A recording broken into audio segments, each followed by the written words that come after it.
P Singh ji साहब, बड़े 21 project है देश में, ये कई काम शुरू हो रहे हैं, तो इनका भी हमने को नॉलेज होना चाहिए। सुपोषित भारत पहल करके कोई योजना है जिसके अंदर इन्होंने पोषण वाटिका बना रखी है, 3,13,000। आंगनवाड़ी से कुछ अलग है ये। बिहार में 82% पद रिक्त है, ये बात आई। स्वास्थ्य सेवा राज्यों का विषय ये करके पल्ला झाड़ दिया गया।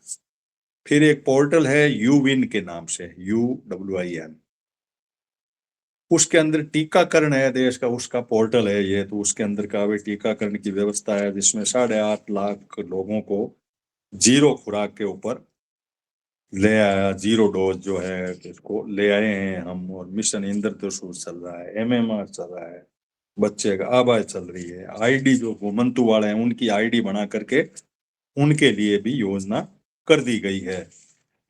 फिर 11 तारीख को लोकसभा में कुछ कार्रवाई चली। अमृत भारत के स्टेशन हैं 1337, तो 2026 तक जो है 172 स्टेशन पूरे हो जाएंगे।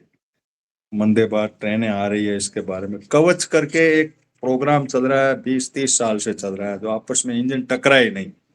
तो उसमें कोई प्रोग्रेस पता नहीं, जापान की टेक्नोलॉजी है, इनके भारत वालों के समझ में नहीं आ रही है। कोई 1-2 जगह लगाई है, अभी वो रेलें आपस में टकरा रही है, ऐसा कुछ हुआ नहीं है। फिर राज्यसभा के अंदर एक आया विशेष कार्यक्रम में विद्यांजलि कार्यक्रम है। कई तरह के कार्यक्रम चलते हैं, तो अपने को ध्यान होना बड़ा जरूरी है कि कार्यक्रम किस किस टाइप का चला रहे हैं। 150-200 है, तो जो चलता है उसको मैं नोट करके आपके बीच शेयर कर देता हूँ। विद्यांजलि कार्यक्रम है जो स्वयं सेवी संस्थाएं हैं, जो इनका मान लो बीजेपी है, तो RSS वगैरह इनकी है। 2016 से स्मृति ईरानी ने शुरू किया था, तो इनको कुछ फंड वंड देते हैं। ये एक अलग तरह की योजना है विद्यांजलि के मामले में। एक उल्लास कार्यक्रम और है जो 15 वर्ष से ऊपर वयस्कों को शिक्षित करने के केंद्र प्रायोजित योजना है। ये केंद्र के द्वारा प्रायोजित है, 15 साल के ऊपर वयस्क है उनको पढ़ाई करानी। वेस्ट बंगाल ने विद्यांजलि को नकार दिया और थोड़ा बहुत भी किया, तो ये और चलेगा। हमारी विद्यांजलि है वो आप लागू नहीं कर रहे हो। अब एक ये सवाल अच्छा आया था, श्वेत क्रांति 2.0 आया, क्योंकि हम अमेरिका का बात को अब डिस्कशन करेंगे, अपने बजट को लेके अमेरिका की लिंक को आईना कैसे है उसके बारे में बात करेंगे। तो श्वेत क्रांति 2.0 जिसके अंदर डिटेल आई थी भाई 54 करोड़ हमारे पशुधन है देश का, 150 करोड़ अपन लोग हैं, तो 54 करोड़ ये हैं। और दूध के उत्पादन में हम फर्स्ट है। दूध हमारा एक बूंद भी वो दुनिया नहीं लेती, क्योंकि हमारे हाइजीनिक पॉइंट ऑफ व्यू से हम फेल हैं। GDP का हम 25% भाग जो है, अब ये एग्रीकल्चर को पता नहीं कैसे 14-15%, 17% पे समेट रहे हैं। इसका GDP का कह रहे हैं कि 25% है, तो ये कोई अलग है या इसके साथ है, ये पता नहीं लग रहा। दूध का संकलन 68% जो है वो प्राइवेट पर्सन कर रहे हैं, मतलब डेयरी और सिस्टम से नहीं कर रहे, जैसे शोरमूल वगैरह। तो ये कह रहे हैं जी हम इसके अंदर इसको ले आएंगे। पूरा का पूरा ढांचा हमारा सहकारिता के मार्फत है कि सारे का सारा दूध का ढांचा जो है वो उस सेंटर पे आ जाए। तो श्वेत क्रांति 2.0 जो है वो है, तो 54 करोड़ पशुधनों का, GDP का 25%। अब ये 22,000 डेयरियां हैं, और दूध बाहर कोई ले नहीं रहा है, दूध के प्रोडक्ट बाहर जाएंगे, इधर अमेरिका देने को तैयार है ही। और फिर एक आया था आंगनवाड़ी का। मनाराम जी आपका फोन बड़ा डिस्टर्ब करता है, इसको आप बंद कर दीजिए प्लीज। आपके इसमें मिस्टेक है, कोई चेक कराइए आप। मत्स्य योजना में भी हम सेकंड हैं। देखो ये चीजें क्योंकि हम एक्सपोर्ट इंपोर्ट की बात कर रहे हैं, तो हम किस में फर्स्ट हैं किस में सेकंड है, हमारे ध्यान में होना जरूरी है कि हम 20 किलोमीटर तक अंदर जा पाएंगे, गहरे समुद्र में भी जा पाएंगे। ऐसे इन्होंने अभी कानून बना दिए, पहले 12 किलोमीटर तक था। तो आसपास ये समुद्र तट की जितनी मछली है उनको इकट्ठा कर करा करके हम एक्सपोर्ट, झींगा मछली का हमारे यहाँ बड़ा प्रोडक्ट है, हम इसको बाहर भेजते हैं और उसकी बड़ी मांग है। झींगा वो चमकीली होती है, चमक रात को भी चमकती है। एक इन्होंने बिल निकाला था इंडस्ट्रियल रिलेशन का, तो इसके अंदर बदलाव किए। अब ये काफी लंबा है, इसको हम ज्यादा डिस्कस नहीं करेंगे। इंडस्ट्रियल रिलेशन जो है मजदूरों के लिए बात था। अब एक योजना के ऊपर इन्होंने अपनी बात को रखा, दलहन आत्मनिर्भरता मिशन। अब यहाँ भी हम एक्सपोर्ट इंपोर्ट में सोचेंगे। दलहन की आत्मनिर्भरता के लिए इन्होंने 25-28 से लेकर 30-31 तक का 11,400 करोड़ का ढांचा खड़ा किया। 350 टन तक इनको बढ़ाना है दलहन को, और 3 दलहन लेंगे। ये हमारे काश्तकारों को ध्यान, कौन सी दलहन लेंगे? तुअर, उड़द और मसूर। इसको 100% एमएसपी पे खरीदी जाएगी। तो किसान या तो इन तीनों के लिए अपनी बात को रखे और खरीदारी करे, तो इनकी कितनी एमएसपी सही है गलत है इस पे अपनी बात को रखे। बीज जो है 88 लाख के बीज किट जो है 126 लाख क्विंटल बीज होगा, जिसको हम 88 लाख किट बनाएंगे। और इन तीनों नहीं 12 है वैसे तो दलहन के कैटेगरी, तो उनको हम बांटेंगे। और खरीदारी कौन करेगा? कि नाफेड एनसीसीएफ द्वारा 100% खरीदारी की जाएगी। राज्य भी कर सकता है अपनी ओर से चाहे तो, और पीएम आशा के तहत खरीदारी ये करेंगे। तो ये दलहन वाला जो मामला है उसको अपन थोड़ा देखें कि ये सरकार की योजना है, बहुत सारी दलहन बाहर से आ रही है, किसान दलहन बोल नहीं रहे हैं। 3 दलहन के हैं जो इन्हीं को बो, तुअर, उड़द और मसूर। सोयाबीन हमारा बाहर से आ ही जाएगा, चना वगैरह इनको इन्होंने लिया नहीं है इसमें। और मूंग और मोट ये सारे अपने अपने यही खपत करने की बात है, बाहर से आएंगे ये सारी चीजें बाहर। ये दलहन के अंदर 3 एमएसपी देंगे, क्योंकि चावल और गेहूं की जब एमएसपी डिक्लेयर की थी तो तब किसानों ने बोना शुरू कर दिया। किसानों को तो आप पैसे मिलेंगे तो उस डायरेक्शन में बढ़ेंगे। तो हम किसानों को अब अपने यहाँ तुअर, उड़द और मसूर ये कौन सी सीजन में है ये एग्जैक्ट मुझे ध्यान नहीं है, 3 में से कौन सी तो रबी की है, कौन सी खरीफ की है। और हमारे यहाँ राजस्थान में पैदा होती है कि नहीं होती है ये भी पता नहीं है, कौन से एरिया की है ये भी हमें जानकारी लेनी चाहिए। और हम इन 3 दालों के सिवाय दाल बोएंगे तो हमें घाटा होगा। हमारा एरिया मेड़ता का मूंग के ऊपर आधारित है, मूंग बाहर नहीं जाएगा। और मूंग आपकी एमएसपी पे खरीदने के लिए ये करते तो हैं, लेकिन इसके लिए इनको है नहीं। तो इन 3 दालों के ऊपर जो है ये है।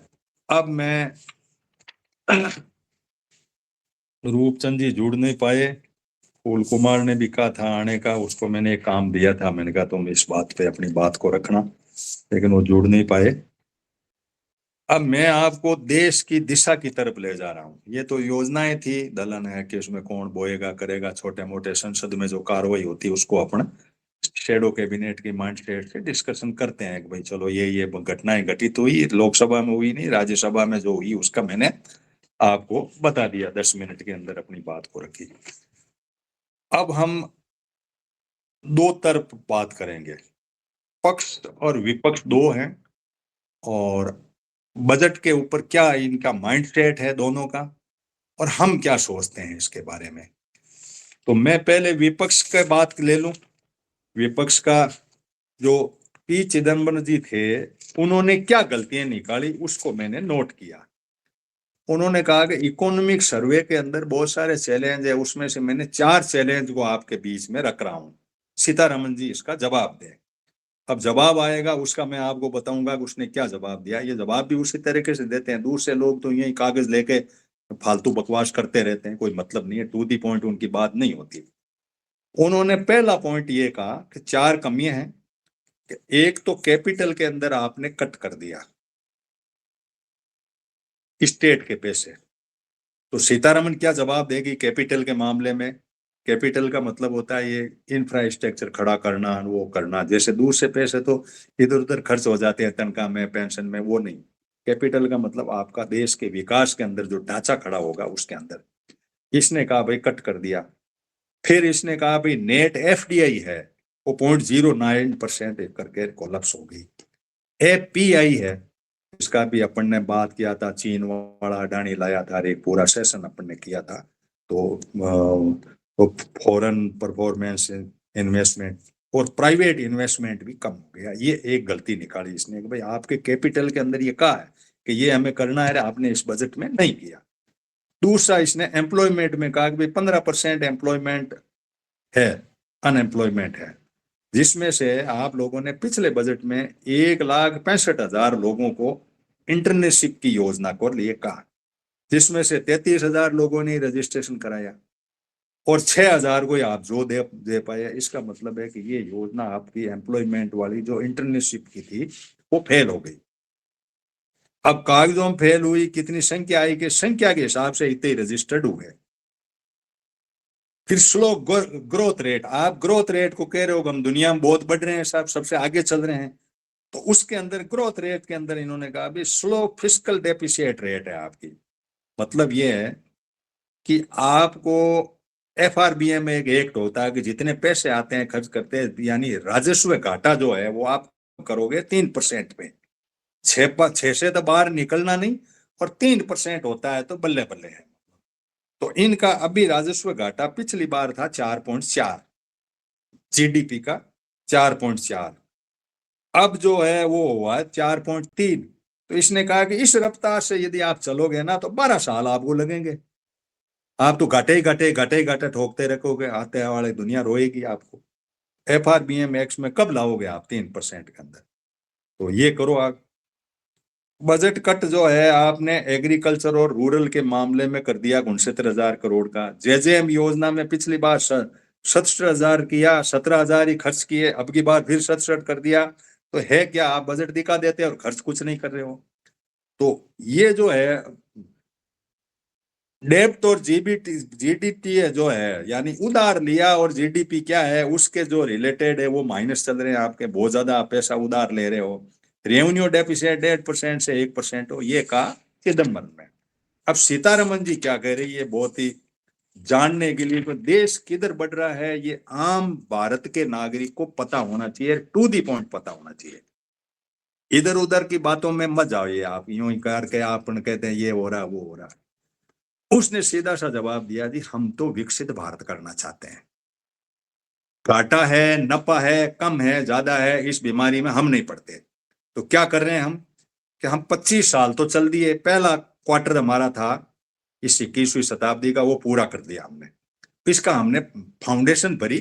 अब हम 26 से 50 के एरा में आ गए हैं, और उसके अंदर 5 साल का हम 16वां वित्त आयोग के अंदर है जो, और हमारी सारी योजनाएं लॉन्ग टर्म की है। अब आपके पोतों के भविष्य की योजना मानो या आपके बेटे तो इसमें जंजाल में चले जाएंगे। उन योजनाओं के अंदर 3 योजनाएं मुख्य रूप से इन्होंने कही, वो हमें ध्यान होने। बायो फार्मा शक्ति के नाम से जो है, अब बायो फार्मा का मतलब ये है कि भाई ये जो बायोलॉजिकल दवाएं बन रही है, या बाबा रामदेव वाला जो कंसेप्ट है वो है, इसकी रिसर्च करेंगे और ये लॉन्ग टर्म तक चलेगा। विकसित भारत के अंदर हम बहुत टाइम लेंगे, लेकिन इसकी रिसर्च के अंदर खर्चा करेंगे, इसमें अलग हमारा ढांचा है, इसके अंदर 10,000 करोड़ रुपए हमने रखे हैं, वो करेंगे। सेमी कंडक्टर हम बनाएंगे, क्योंकि डिजिटल इंडिया हो रहा है, दुनिया एआई के एरा में चली गई है। और फिर मैं थोड़ी राहुल की बात करूंगा, फिर हम अमेरिका चलेंगे। सेमीकंडक्टर के मामले हमें एआई के एरा में हम चल रहे हैं, तो हमें सेमीकंडक्टर में रेयर अर्थ जो है उसके अंदर मैग्नेट होता है, तो उसके हमने 4 प्लांट घोषित, 3 चालू करने की पोजीशन में, एक आसाम में है 2 गुजरात में है। तो इनके अंदर कोई 36,000 करोड़ रुपए का बजट है, पहले घोषणा कर रखी थी, वो प्रोजेक्ट चल रहा है, वो लंबा चलेगा, इसलिए आप देखते रहो, 25 साल तक देखते रहो। अब उस 25 साल तक आप इस रेयर अर्थ का दूसरी योजना बायो फार्मा के बाद में हम 3 योजनाएं जो है लॉन्ग टर्म की है। इसलिए आप मेरे बजट को आप 1 साल के लिए मत देखो, 5 साल का वित्त आयोग, 25 साल का ढांचा, हम आपको इस लेयर में ले जा रहे हैं। फिर हम कार्बन कैप्चर का ढांचा खड़ा कर रहे हैं, 2070 तक ये सोलर लग रहे हैं, वो लग रहे हैं, ये सारा ढांचा हो रहा है। यानी 3 तरह की चीजें हम 25 साल तक, जैसे जैसे 5वें वित्त आयोग में कुछ होगा, फिर 16वें में होगा, कुछ 17वें में होगा, इस तरीके से हम करेंगे। इसलिए आप बजट में ये मत करो इसमें पैसे काट दिए, इसमें पैसे दे दिए, इसकी नो, ये ये छुटभई बिजनेस हमारे पास नहीं है। हमारा मॉडल 2025 को जा रहा, 47 से आगे ही है। हम ये बात कही। अब इसके लिए हम कर क्या रहे हैं साहब, इसमें क्या करेंगे, इस बजट में क्या करेंगे? इसने कहा देखो हम पूरा का पूरा ढांचा इंफ्रास्ट्रक्चर पे ला रहे हैं।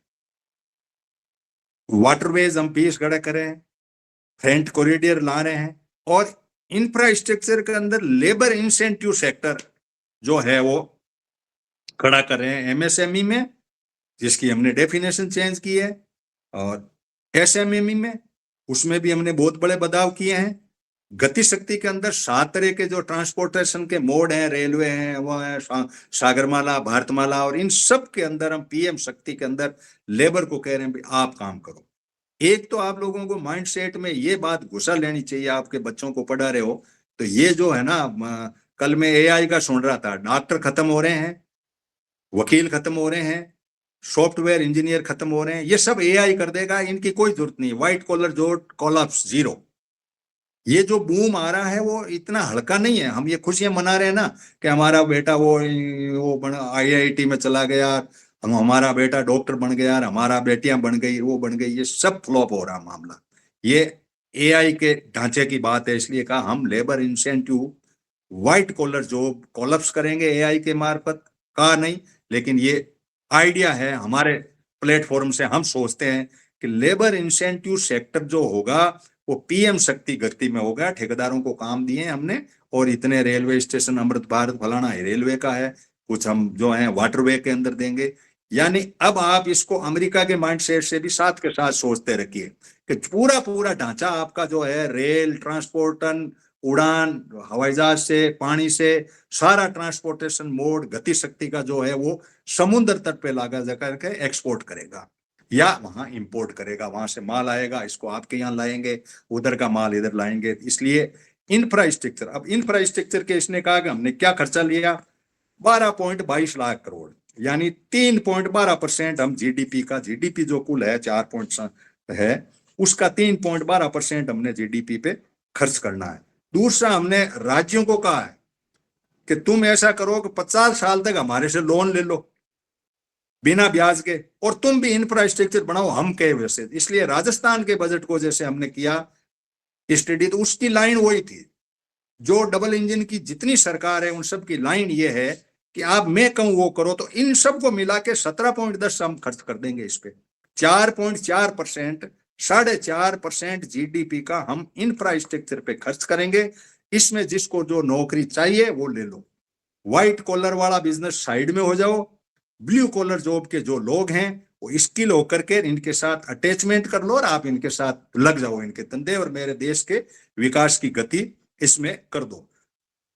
फिर आया साहब के एम्प्लॉयमेंट का, वो कह रहे हैं तो हम क्या कर रहे हैं एम्प्लॉयमेंट में, कि जैसे फार्मा वाला हमने कह दिया कि ये बहुत लॉन्ग रन का मामला है, लेकिन मेडिकल हब बना रहे हैं, मेडिकल हब के अंदर टूरिज्म बना रहे हैं। मेडिकल का जो ढांचा है उसके अंदर हम एक ऐसा बना रहे हैं, मतलब कॉरिडोर टाइप का सिस्टम है, उसके अंदर हम टूरिज्म का मॉडल रखेंगे, और पैरा मिलिट्री के जितने भी नहीं, पैरा मेडिकल के जो लोग हैं, नर्सेज हैं, दूसरे हैं, इन सबको हम जॉब दे देंगे। इनको कह दिया भाई आप इधर जाओ, हमने मेडिकल हब खोल दिया, ये काम है हमारा। और स्किल के एंटरप्रेन्योर हैं, मेगा एंटरप्रेन्योर भी होंगे और वो भी होंगे। और इसमें मतलब हम टेक्सटाइल पार्क में भी हम जो है मेगा टेक्सटाइल पार्क खोलेंगे, उसमें जाओ और आप ये जो कपड़े वाला काम करो। एक हम एनिमल हस्बेंड्री को ले रहे हैं, क्योंकि ये जो है फिश और एनिमल हस्बेंड्री के अंदर है, जो 500 अमृत सरोवर है उनके अंदर मछलियां पानो, हमें दो, इस ट्रांसपोर्टेशन से ले जाओ और एक्सपोर्ट करो, या यहाँ कंजप्शन हो तो लोकल भी इस हिसाब से करो। 200 लिगेसी क्लस्टर है। लेगेसी क्लस्टर का मतलब यह है कि आपकी जो विरासत है, अब ये 7वीं विरासत को हम ज्यादा पकड़ नहीं पाए कि विरासत में ये क्या करेंगे, 200 का ढांचा क्या होगा, इनके अंदर भी हम एम्प्लॉयमेंट देंगे। रोजगार के मामले में मेडिकल हब है, टेक्सटाइल है, और 1.5 लाख लोगों को एल्डरी कोर यानी बुढ़े आदमियों की सेवा के लिए हम लगा देंगे। उनको योगा और इस तरह का कराएंगे, बूढ़े बूढ़े लोगों को जो अब 70 और इसके आसपास है तो 1.5 लाख वो लग जाएंगे, 20,000 वेटरनरी में खपा देंगे, 10,000 टूरिस्ट के हम गाइड बना लेंगे। इस तरह से आप जो एम्प्लॉयमेंट की बात कर रहे हो, तो हम एम्प्लॉयमेंट, पहली बात तो हमारी योजनाएं बहुत लंबी है, फिर आप एम्प्लॉयमेंट कह रहे हो तो ये कर रहे हैं ना, फिर गिग वर्कर हैं, कोई टैक्सी चला रहा, कोई यूं कर रहा है, इस तरह से चलाए। और 53.47 लाख करोड़ का हमारा बजट है, जिसमें से 12.22 लाख हम इस पे खर्च करेंगे इंफ्रास्ट्रक्चर पे, 12 के बाद में 17.10 तक हम राज्यों को कहेंगे वो पहुंचा देंगे 50 साल के ब्याज के अंदर। और ये हमारा ढांचा रहेगा मोटा मोटा सा जो था वो। और 3% फिस्कल डेफिसिट है, तो हम स्टेट को भी ट्रांसफर कर रहे हैं, 25.40 lakh will be go to state देंगे। अब ये टेक्निकल वर्ड है, नॉन फूड क्रेडिट कितना होगा, कोई कमी नहीं है। नॉन बैंक क्रेडिट हम पैसे मार्केट में खूब फेंक देंगे, लोन लेने वालों की कमी पड़ जाएगी। 2018 से 22 के बाद में देखो इन्होंने जो कहा, फाइनेंस कमीशन की एक रिपोर्ट आई, तो मैंने एक एक लाइन बड़ी तरीके से सुनी, राज्यसभा में भी सुनी सीताराम को, इसमें भी सुनी, फिर मैंने पॉइंट बनाए, नोट बनाए। बंगाल और सारे राज्य जो हैं सिंगल इंजन के जो भी हैं, वो कह रहे हैं यार हमें पैसे नहीं दे रहे हो आप। ये कह रहे हैं देखो 2018 से 2022 के बाद में रिपोर्ट आई कि ओके का आपने पूरा दे दिया। अरे 18 तो गए हुए यार, 8 साल हो गए, अब की रिपोर्ट बताओ ना, अब कूक रहे बेचारे। ये तो 19 में आपकी सरकार आई, उसके बाद में आपने रोक लिया। तो पहले तो आपको 18 तक तो इसलिए था कि भाई कहीं राज्यों का लफड़ा नहीं हो। अब जवाब है तो अपने को मानना ही चाहिए। फिर ग्रोस टैक्स रेवेन्यू के मामले में आया कि भाई आप पैसे क्यों नहीं दे रहे हैं, तो वो कह रहे मैं क्यों दूं, सेस और सरचार्ज है वो हमारा है सेंटर का, हम अपनी मर्जी से खर्च करते हैं। लोगों ने कहा आप तो चुनाव होते हैं वहां वहां ले जाते हैं, वो ले जाते हैं, हमारी मर्जी है। सेस लगा रखा हमने, सारा रोड पे टैक्स है हमारा, स्वास्थ्य पे टैक्स है, इस तरह से दूर से है, कई जगह सरचार्ज लगा रखे हैं हमने। आप अपना वेट और उससे चलाओ, दारू और पेट्रोल के ऊपर लगा लगू करके ये करो। तो हम 41% जो हम राज्यों को बांटते हैं, उसमें सेस और सरचार्ज हमारे पास अलग है, उसको हमने अलग दुकान है हमारी। और डेब्ट और जीडीपी का है, उसके का के विकसित भारत की कहानी है, इसलिए परवाह मत करो आप। तो लोन के मामले में ज्यादा हमें माताफोड़ी मत करवाओ, हम तो आराम से इसको चलाएंगे, जैसे ही चलाएंगे।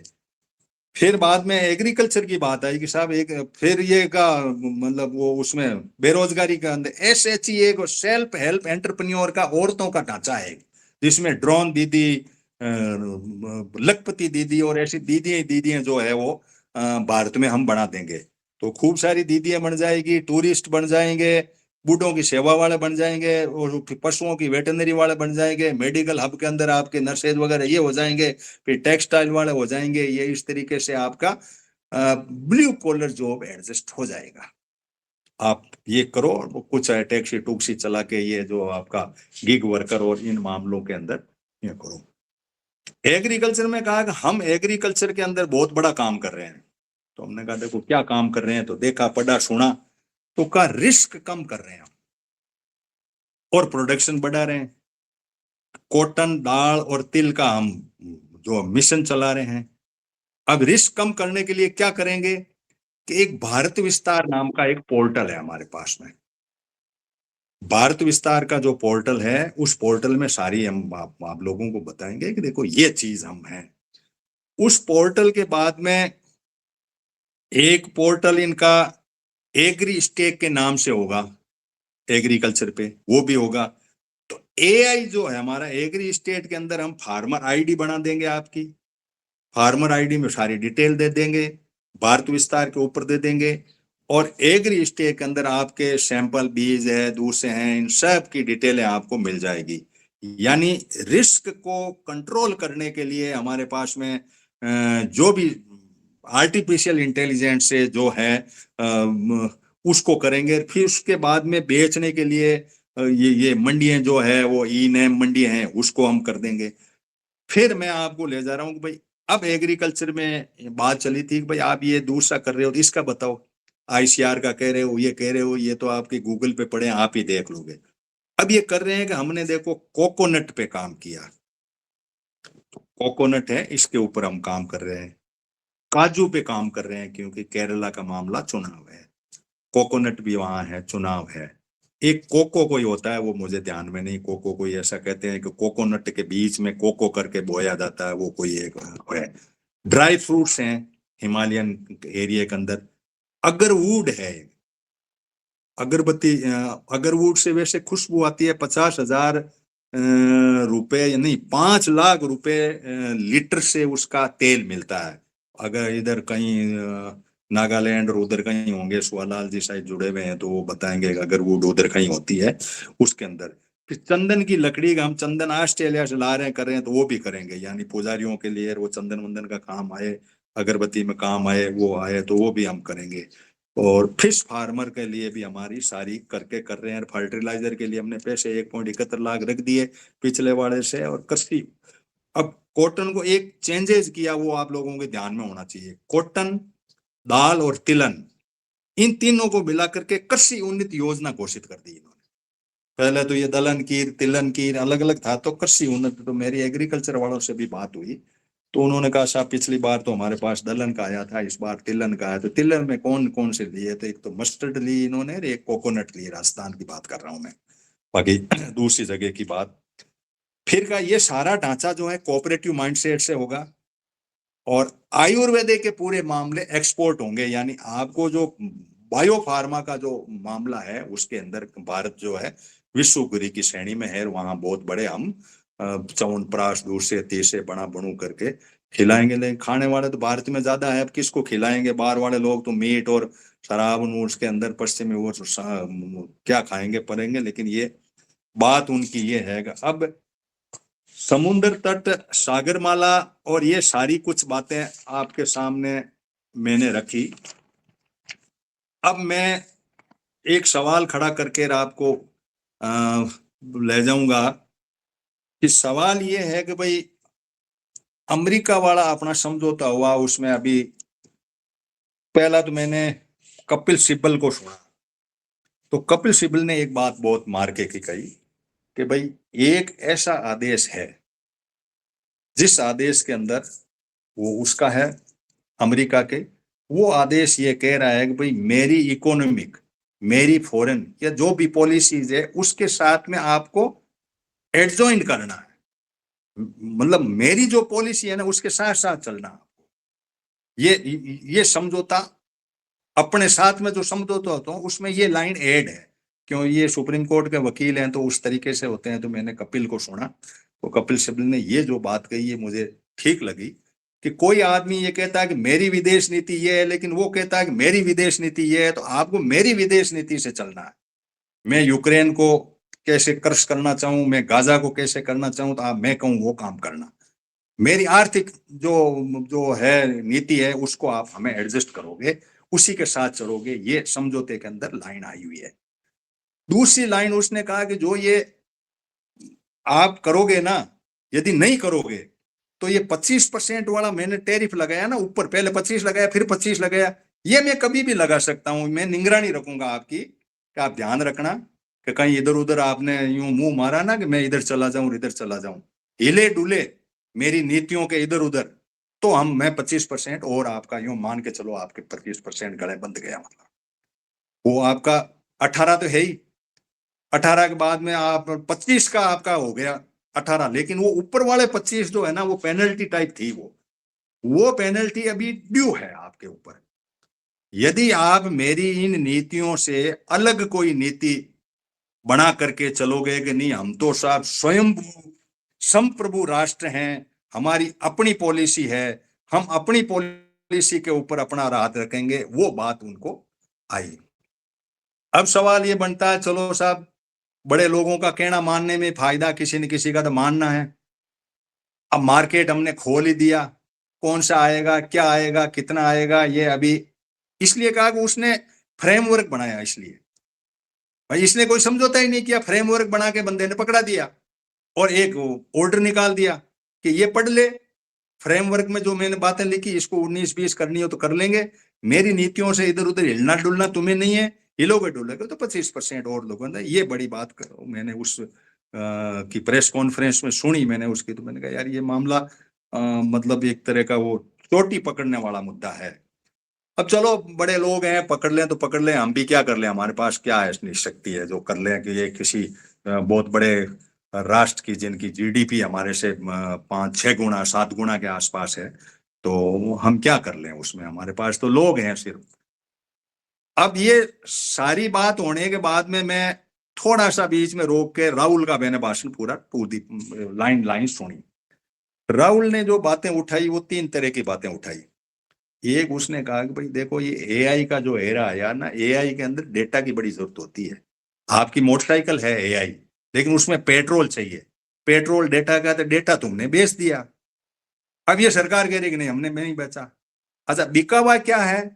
जब मैंने इसके अंदर गूगल करके स्टडी की तो बिका हुआ मुझे ये महसूस हुआ कि अडानी का एक कोई कंपनी में नाम भूल रहा हूँ, वाइजल के ऐसा कुछ है, वो उस पर तो सुवालाल जी कुछ पकड़ पाएंगे तो बात कर पाएंगे।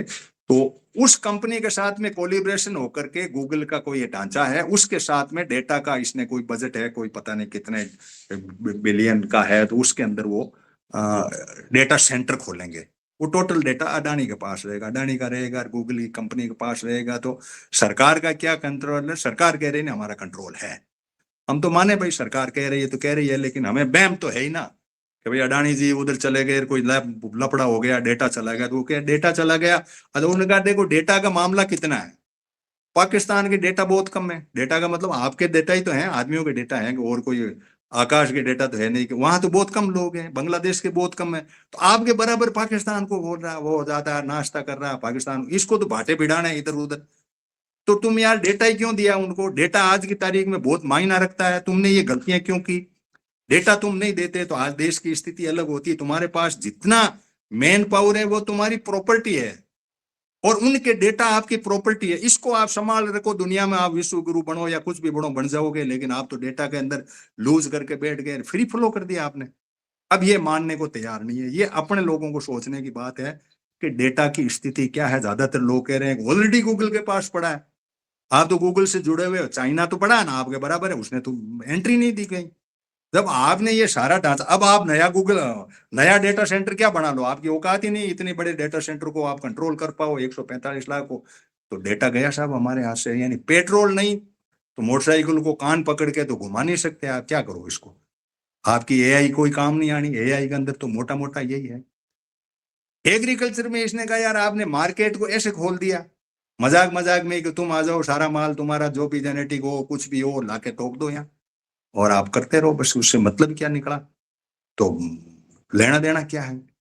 आप जिस देश को चला रहे हो उस देश के अंदर इस तरह की व्यवस्था कर रहे हो, एक देश बेचने वाली पोजीशन पे लाके आपने खड़ा कर दिया कि डेटा बेच दिए आपने, किसानों के माल को आपने बिल्कुल साइड में कर दिया। ये काहे का हुआ? आपका क्या नतमस्तक हो गए आप? उसने काफी कुछ कहा, हा उल्ला हुआ, बड़ा रोड़ा चला, आप लोगों ने भी सुना होगा। मैं दोनों जगह सुनता हूँ, टाइम टू टाइम एक एक लाइन सुनता हूँ इनकी, तो मैंने आपके बीच में शेयर की। अब चिदम्बरम ने कुछ कहा, सीतारमन ने कुछ कहा, राहुल ने कुछ कहा। हमने इन बातों के बीच में डिस्कशन करने के बाद में कपिल सिब्बल की जो प्रेस कॉन्फ्रेंस थी उसकी भी बात की।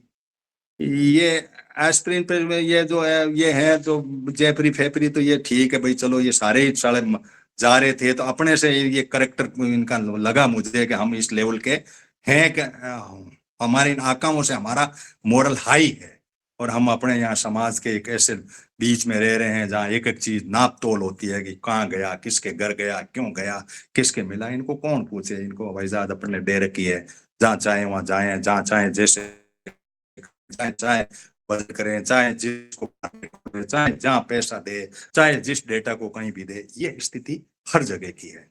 अब परिस्थितियां हैं, हम कोई राष्ट्रपति नहीं है या हम प्रधानमंत्री नहीं है, लेकिन चिंतन हमारा स्वभाव है और चिंतन हमें करना चाहिए।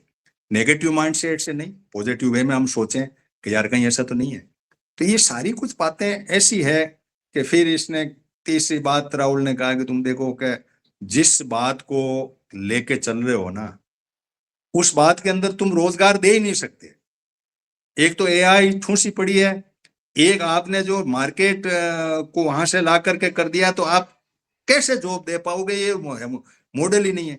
लेकिन इन्होंने ये कह दिया कि देखो आप सारे चुप रहो, हम तो 2025 तक पूरा वर्ल्ड क्लास इंफ्रास्ट्रक्चर खड़ा करेंगे और ये पूरा ढांचा जो है कुछ ही लोगों के हाथ में दे करके हम अपने हिसाब से टैक्सेशन और ये व्यवस्था खड़ी कर देंगे। पब्लिक का काम है कि आप बैठे अपना कोई रोजगार ढूंढे और इन पोर्टलों को खोले और देख कर करे। ये व्यवस्था मोटी मोटी सी इनके माइंड सेट में ये आई है। अब ये कई बार यूं सोचते हैं, अब तो कोई ज्यादा रहा नहीं बजट सत्र में, बजट के साथ साथ मतलब अमेरिका आ गया। अब अमेरिका के अंदर देखो कि ये जो बात आई है ना उबर करके, क्योंकि ये बात भी राहुल ने उठाई कि भाई तुम्हें ये पता नहीं लगा कि तुम्हारा ये जो 19% पे इसने 18 तुम्हारा 19 तुम्हारा कर दिया, तो उसने तो पूरा कपास जो है वो देने की बात कर दी। तो सिब्बल ने 5% का कहा, हो सकता है 5% हो, लेकिन लोग 0% का भी कह रहे हैं। तो वो तो पूरा अमेरिका से कपास लेगा, चाइना का 80% अपना 80% कपास जा रहा था बांग्लादेश को, तो 0 हो गया अपने पास में, तो कोई नहीं लेगा, हमारी गांठ को कोई नहीं लेगा जब कपास की खेती फ्लॉप। अब आप किसान को किस तरीके से मारना चाहते हो? फिर मैं इस बात पे भी गया, मेरी कई दो साथियों से बात भी हुई। मैंने कहा यार किसान ये बिखरे बिखरे से क्यों घूम रहे हैं? कोई कोई राहुल की पूंछ पकड़े घूम रहा है, कोई इनकी पूंछ पकड़े घूम रहा है, कोई कोई कॉमरेडों की घूम रहा है।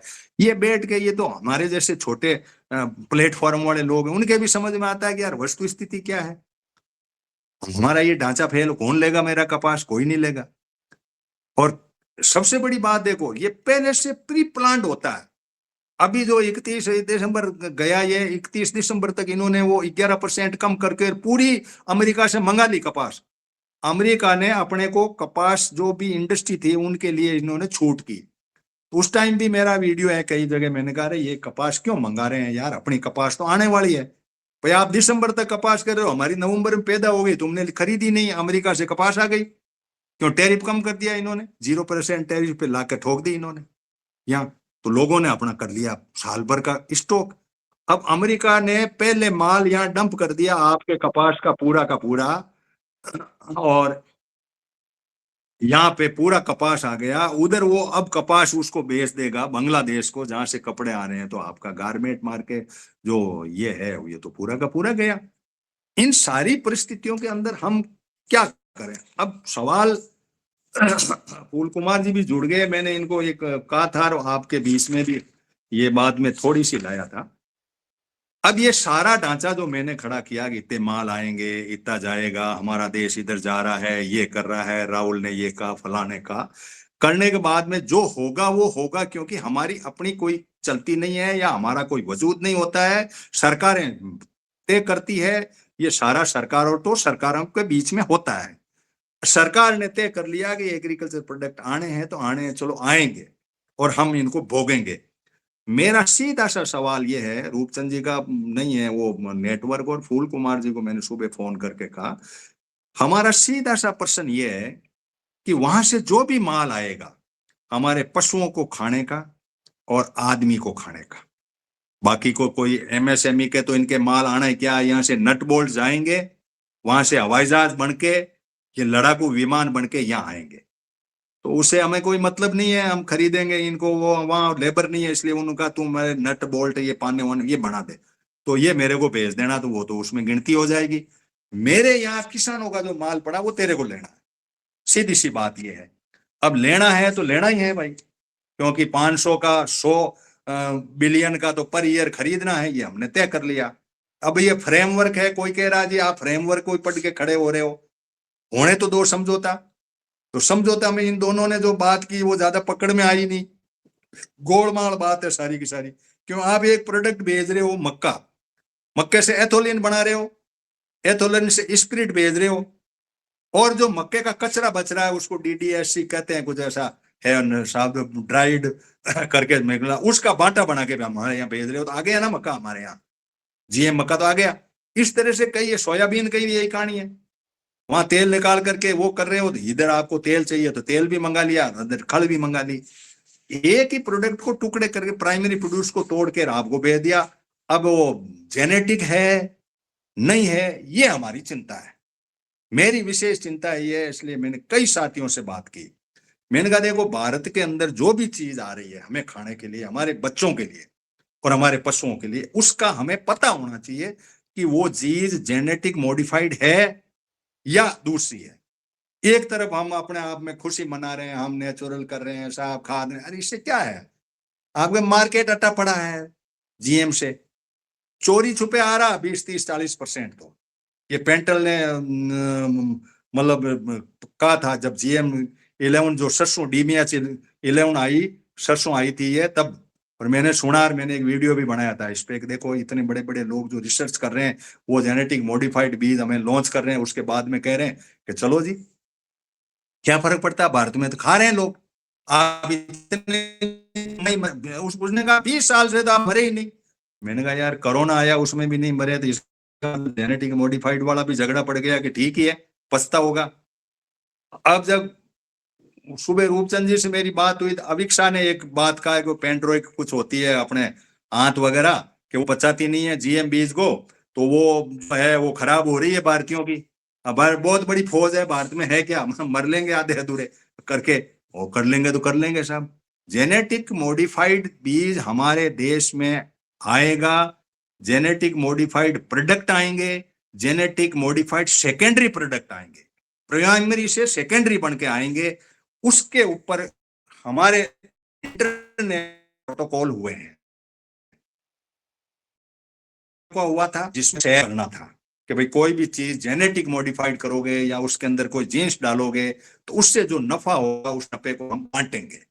उसके अंदर हमने ट्रेडिशनल नॉलेज की कि मेरा किसान का खेत, मेरे किसान का पानी, मेरे किसान का ट्रेडिशनल नॉलेज, मेरे किसान की मेहनत, तो हमें भी दिया जाए। तो वो मांग इंटरनेशनल लेवल पे भी चली, लेकिन मानी नहीं गई। ये व्यापारी से व्यापारी, देश से देश ये लोग नफा कमा रहे हैं, हम उस बात का शेयर कोई 0% है, यानी किसान का भगवान ही पड़ा।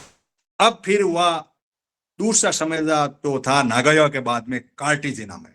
कार्टिजिना में ये समझौता हुआ कि भाई जो भी चीज जिस देश को कोई भेजेगा उसके बायोसेफ्टी के क्लीयरिंग हाउस होंगे।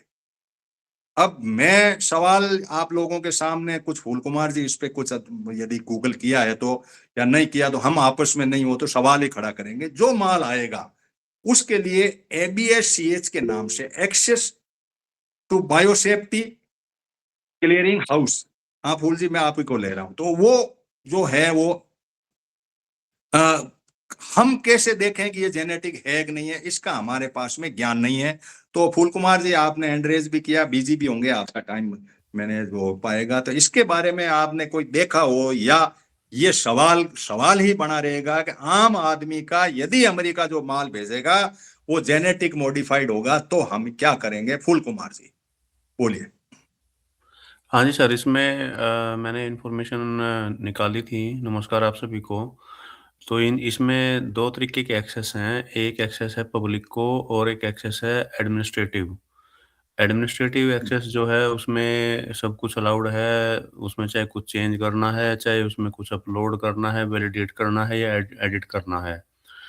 और जो पब्लिक एक्सेस है उसमें सिर्फ रीड और उसको देखने तक का एक्सेस है। उससे ज़्यादा उसमें एक्सेस नहीं है कि आप उसको कुछ वो कर सको, उसके अंदर कोई चेंज कर सको या कुछ सुझाव दे सको। तो दोनों एक्सेस में लोगों का ये है कि फार्मर भी उसको देख सकते हैं और फार्मर लीडर्स भी देख सकते हैं, एनजीओ और जनरल पब्लिक भी देख सकती है उनकी वेबसाइट वगैरह, उनके पोर्टल वगैरह पे। तो इसमें कैपेसिटी यही रहेगी कि आप सिर्फ रीड ओनली कर सकते हैं, इंफॉर्मेशन आप सीख कर सकते हैं, देख सकते हैं या शायद उनसे इंफॉर्मेशन मांग भी सकते हैं। और इसमें आप नेशनल लॉज से लेकर के रेगुलेशंस और बायोसेफ्टी गाइडलाइंस का उसमें सारा सिस्टम देख सकते हैं।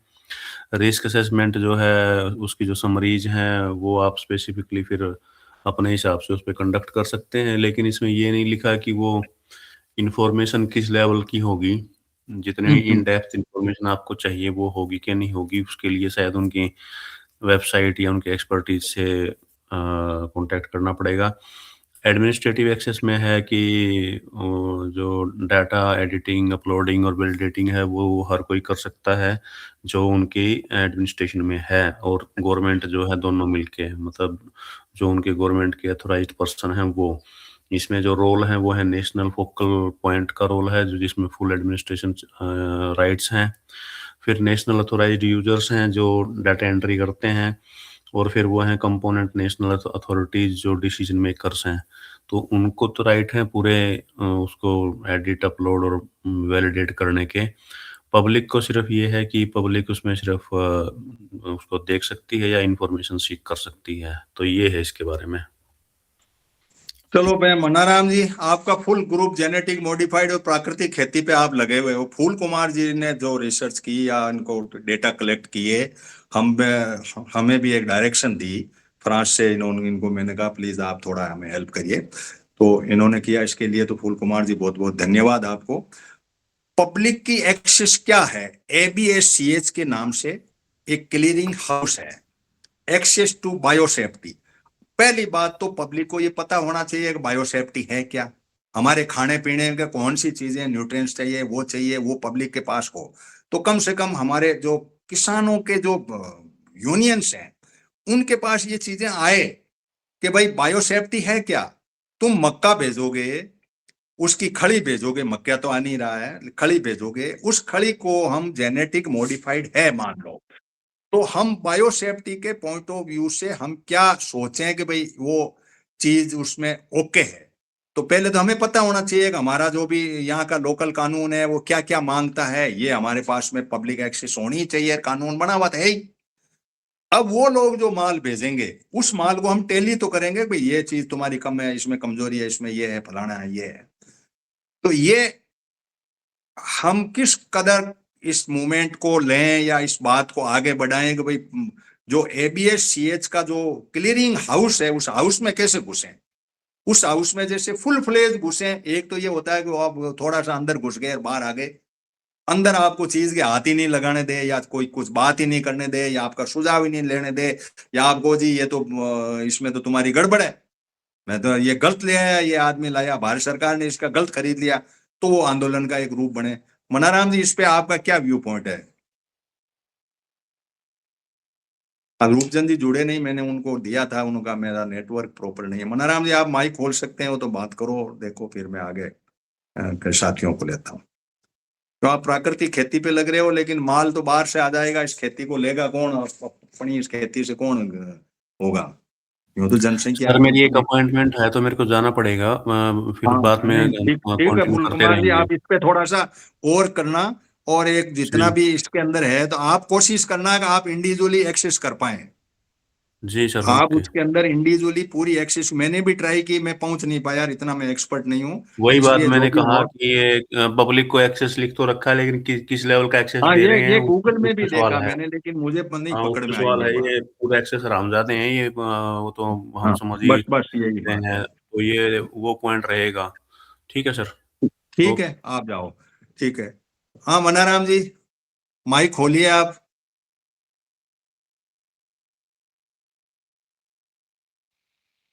मनाराम जी बोलिए। सर मैं तो इतना डेप्थ मेरा नॉलेज है नहीं, लेकिन जो नहीं नॉलेज तो नहीं है, लेकिन एक्सेस नहीं होगी तो हम क्या करेंगे? जैसे नॉलेज वाला आदमी तो धन्यवाद देना चाहिए, तो माइक थोड़ा नीचे में रिकॉर्ड में करें। मैं ये ये चाह रहा हूँ कि NSPM ग्रुप के अंदर ये बात उठाएं अपन, और किसान यूनियंस में ये बात जाए कि भैया माल आया इसको चेक करो, 50 लोग क्या खाए भारत का आदमी।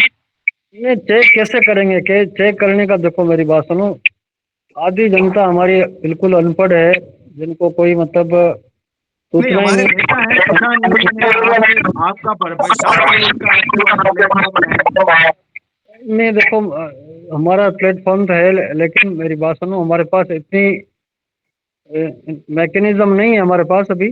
लेकिन हम कोशिश कर रहे हैं कि भाई सारी चीज़ें लोगों तक पहुंचे, लेकिन हमारे पास अभी इतना नेटवर्क भी नहीं है, ना मैकेनिज्म है। लेकिन बात यह है कि जो हालात बन रहे हैं उस हालात में जो यहाँ का उपभोक्ता है और यहाँ का प्रोड्यूसर है, प्रोड्यूसर में किसान जो है, छोटे की जो किसान है, अब उनकी तो कोई पहुंच ही नहीं है, वो तो राम भरोसे है पूरी तरह से। इसलिए तो स्थिति बहुत ही खराब है कुल मिलाकर के। और ये पूरी तरह से जो थोड़े बहुत जो मध्यम श्रेणी के किसान हैं या बड़े किसान हैं, उन किसानों के ही संगठन है, वो ही लड़ रहे हैं अपने तरीके से। बाकी छोटे किसानों के लिए तो कोई कुछ स्थिति नहीं, नहीं है। बात ये नहीं, देखो लड़ाई जो है ना, एक जने खुद पर ये लड़ाई का कोई मतलब नहीं है। लड़ाई ऐसी हो बड़ा देश हिले पूरा, अमेरिका हिले, ऐसी लड़ाई हो तब तो मतलब है। छोटी छोटी लड़ाई लड़ने से कोई रिजल्ट नहीं आता है। नहीं, वो तो देखो मेरी बात सुनो, वो जो पूरा एजेंडा है, जो पूरा एजेंडा है एक वैकल्पिक व्यवस्था बनाने का, वो लड़ाई पूरी यहाँ के देश की और दुनिया की पूरी मिली हुई है। हमारे देश की पूरी तरह से इन्होंने कब्जा ही कर लिया है ना। बस बात ये है, कब्जा भी कर लिया, मेरी पॉलिसी से इधर उधर नहीं हिलेगा, मैं कहूँ वैसे करेगा, ये तो कोई बात ही नहीं है। तो इसमें अपने पास होते थे कि हम कचरा उठाएंगे, हमारे माल ले लिए हो, तो ये तो हमारा समझौता है ना। कार्टिजिना का जो समझौता है, उसको हम स्टडी करें, उसके ऐसी बात को रखेंगे कि हमने ये कहा बायोसेफ्टी पॉइंट ऑफ व्यू। ठीक है सर, मैं तो ठीक अभी है, आपका माइक में थोड़ा दिक्कत है, मैं और साथियों के साथ में करूं। आप ये प्रदीप जी हुड्डा जुड़े हुए हैं, आप थोड़ा परिचय भी दे दें, और आपने हमारी बात को सुनी, इस पे कोई टिप्पणी दे पाए तो फिर ठीक। राणा राम जी है, फिर मैं सुवालाल जी से तो कुछ गुफ्तगू करूंगा कि देश की दिशा और दशा उन्होंने पढ़ी है और अमेरिका की टांग रही। प्रदीप जी, यहाँ अपना परिचय देते हुए अपनी बात को रखें। जी, सभी को नमस्कार। मैं प्रदीप हुड्डा हरियाणा से हूँ और किसान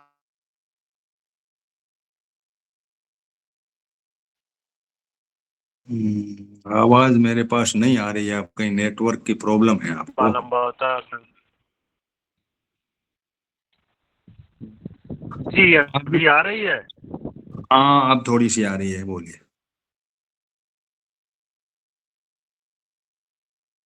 कहीं प्रदीप लोकेशन? हुड्डा हरियाणा से हूँ और किसान आंदोलन में गाजीपुर बॉर्डर पर था 13 महीने, और इसी अमेरिकन ट्रेड डील को लेकर अभी हमारी मीटिंग हुई है लखनऊ में 10 फरवरी को। ऋषिपाल अंबावता जी भी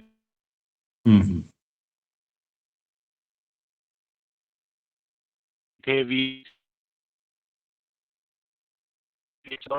और हमने एक डिसाइड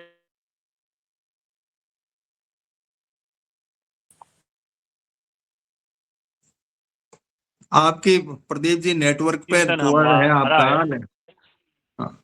लेकिन आप ये पूरा वीडियो सुन करके ये जो हम बात कर रहे हैं, इस बात को ABS-CH के नाम से कार्टिजिना का एक समझौता है, उस समझौते के अनुसार हमारे को अमेरिका माल दे, ये मेरा कहना है। तो आप इसको जब आप इंटरेस्टेड हैं तो इस बात को आप आगे बढ़ाएंगे। भाई हम इन छोटे बातों पे नहीं पड़ सकते, हमें करना पड़ेगा ऐसा काम। क्यों खाएं हम कचरे, क्यों खाएं हमारे पशु? तुम्हारा कचरा वहां का डंप कर रहे हो तुम लोग लाके। तुम्हारा समझौता है 500 मिलियन का, 5 साल में मान लो 100 बिलियन का, मिलियन का ही नहीं है। तो उस समझौते के अंदर हम जो आप ला रहे हो, तो कचरा क्यों ला रहे हो? चीज लाओ, टंकी लाओ। भाई हमारे यहाँ और भी कोई चीज की जरूरत हो सकती है ना, तो जनता से पूछो ना, आइडेंटिटी क्या है यहाँ। तुम तेल उठा के ले आओ, तुम्हारी मर्जी से थोड़ा ही तेल होगा कि तुम यहाँ दलहन और तिलहन हम पैदा करें, तुम वहां से बाहर से माइग्रेट कर रहे हो, तो क्यों कर रहे हो? आप क्यों ला रहे हो? कोई चीज, कोई चीज है तो पहले चीज तो पता कर लो कि मुझे जरूरत भी है कि नहीं है, यहाँ के इस नागरिक को जरूरत है कि नहीं है, नागरिक के जेब में पैसा कितना है, क्या है, उसको आप दोगे, करोगे, उसकी डिमांड उस तरीके से करो ना। आप कोई टेक्नोलॉजी आपके पास, उनके पास तो दुनिया भर की टेक्नोलॉजी, आप उठा कर या तो उनका हवाई जहाज वो युद्ध वाला उठा के ले आते हो, या ये कचरा ला करके हमारे यहाँ कर दे हो, तो ये क्या व्यवस्था हुई? ये तो कोई ढांचा ही नहीं है ना, जिस ढांचे को हम लेकर चल रहे हैं कि आप गए मस्ती से जा करके आपने साइन करके चलो भाई करके, वो कह रहा है कि मैं कहूँ वैसे के वैसे करना। तो इतना क्या भय है, इतना क्या हमें करना है? देश की जनता को कह दे कि भाई देखो अपनी इस स्थिति में फंस चुके हैं, इस जंजाल में, हमें ये करना है। भूखे से भाई, शास्त्री ने कहा ना कि एक दिन भूखे रह जाओ। कोई देश का कोई कह के तो देखे ना हमें, हम तो रह जाएंगे, भूखे रह जाएंगे, क्या है? दाल हम अपने सिस्टम से खा लेंगे, तेल हमारे सिस्टम से हम काम कर लेंगे। भारत के अंदर एक बहुत बड़ी पावर है, और ये राहुल ने यही कहा कि तुम्हारे पास भी यार बहुत बड़ी पावर है, इनके पास क्या है? कोई टेक्नोलॉजी लिए बैठे हैं ये लोग, ए के पास डेटा, अमेरिका क्या करता है उसके पास नहीं हो तो वो डेटा से ही तो खेलता है भाई। आप क्यों दे रहे हो उसको, डेटा दे रहे हो तब वो खेलता है, जोड़ बाकी करता है। एआई क्या करे, एआई का मतलब आर्टिफिशियल इंटेलिजेंट है, इंटेलिजेंस ही तब लगे कोई काम हो, काम तुमने सौंप दिया उसको। ये बड़े सवाल हैं, किसी भी चीज को अंदर से समझने के सवाल हैं। तो चलो राणा राम जी, आप कोई अपनी टिप्पणी कह दो। अब उनका नेटवर्क प्रॉब्लम था, बाकी हुड्डा जी का ठीक होता, कोई बात सुनते उनसे। कहीं नेटवर्क प्रॉपर आए तो हुड्डा जी बाद में देख लेना, कोई जुड़ के हैंड रेज कर देना, हम आपको ले लेंगे, फिर दोबारा ले लेंगे। हाँ जी राणा राम जी, कोई आप टिप्पणी करना चाहें तो कहें, फिर मैं सुवालाल जी को इन सब बातों के ऊपर कहता हूँ, फिर दूसरे लोगों को। माइक खोलिए राणा राम जी।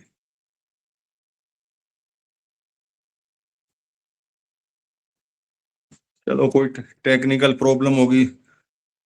चलो राम प्रसाद जी आप अपना कह दो, फिर मैं सुवालाल जी को ले लेता हूँ। आपने इतने बड़े चिंतन में क्या सोचा?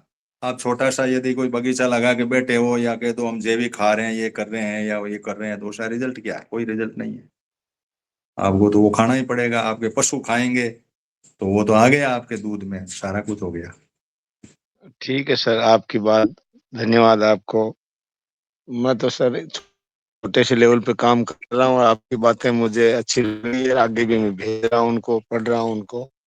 और आपने पूछा था कि उड़द है ना सर, खरीफ की फसल है, और हमारे पुरखे आपके तुअर भी बोया करते थे। तो ये तुअर सावन भादो खरीफ की फसल है, इसको हम कार्तिक के महीने में इनको काटते थे। मेरे बचपन में तुअर भी देखी है और उड़द भी देखी, और मशहूर है ना वो, मेरे अभी लगी थोड़ी सी है, और जो कर रही वो करें, हम इनके चले और हमारा विकास हो, और तो हम ज्यादा क्या कर सकते हैं। धन्यवाद। चलो ठीक है। अजय राणा राम जी, आप कोई बात कहना चाह रहे हो तो अपनी बात को रखो फिर। हरे राम। माइक बंद। चलो आपका माइक बंद कर दो राम प्रसाद।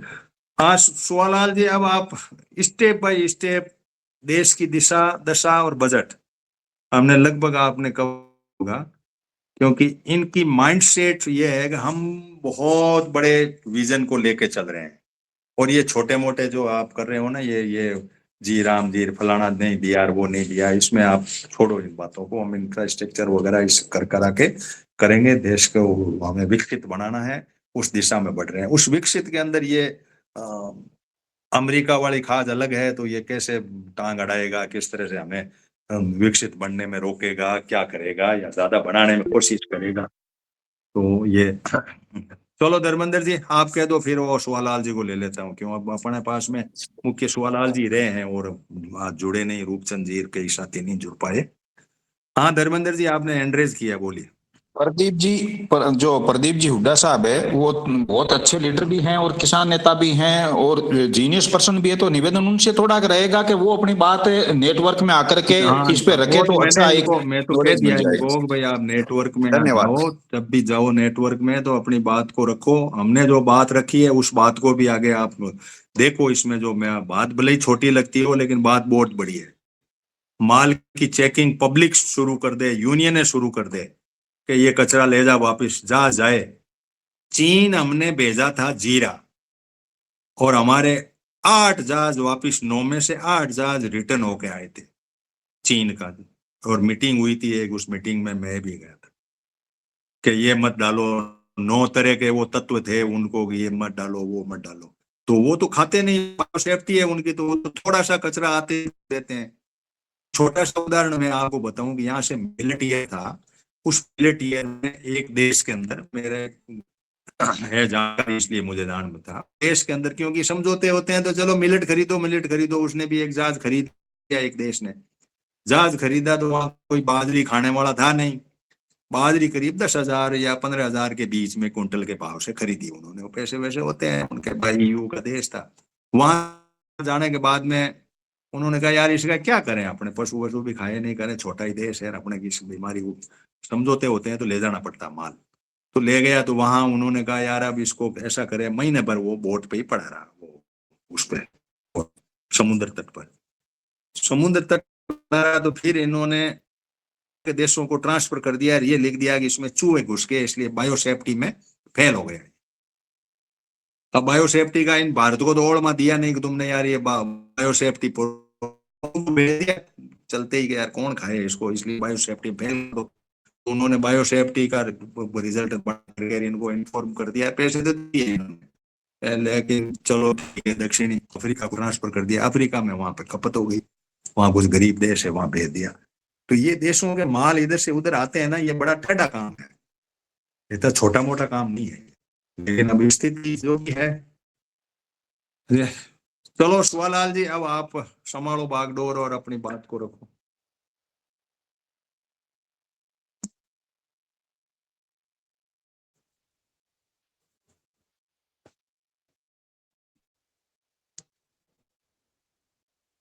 शिवालाल जी मुझे सुन पा रहे हैं आप?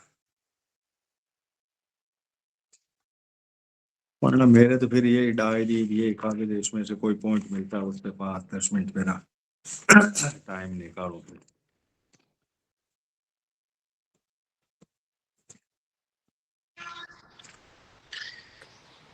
जी, अगर मेरा नेटवर्क ठीक हो और आपको आवाज आ रही हो तो मेरे को सुनाई दे रहा प्रदीप जी, अब तो जी सुनाइए।